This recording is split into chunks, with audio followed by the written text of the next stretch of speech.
और ये आज की नहीं, बड़े भाग्य की बात है। संत के दरवाजे पर हम चल करके जाएं, ये तो भाग्य की बात है, लेकिन संत चल करके हमारे दरवाजे पर दर्शन देने आ जाए, ये परम सौभाग्य की बात है। नारद जी का बड़ा ही सुंदर स्वागत किया। बड़े भाग जब जानिए, जब मिलवे आवे संत, संतन को मिलनो करे, सब कष्टन को अंत। राजा हिमाचल ने हाथ जोड़ करके संत नारद जी से कहा, हे महाराज, आज मेरा बड़ा सौभाग्य है, आप पधारे हैं। एक मेरी छोटी सी कन्या है जिसका नाम उमा है, अंबिका है, भवानी है।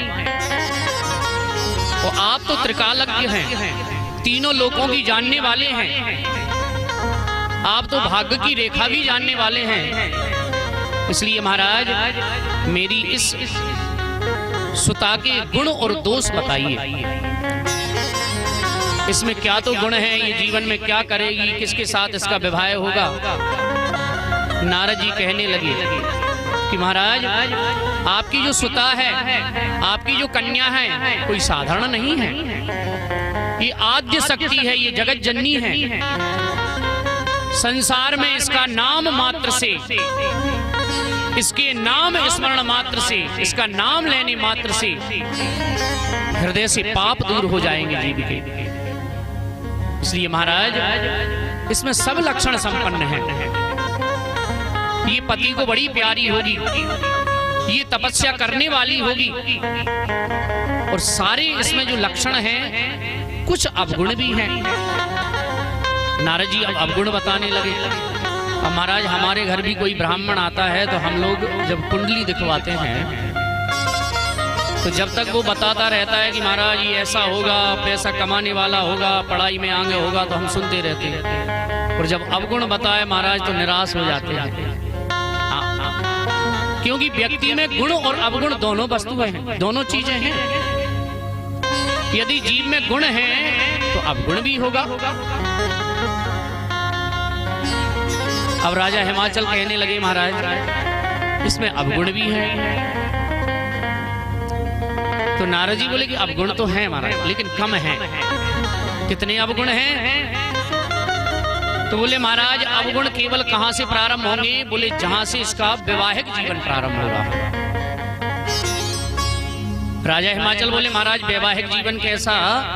बोले महाराज, इनके जो पति हैं वो संसार के अलग मिलेंगे, संसार से अलग ही रहेंगे। कैसे हैं वो पति?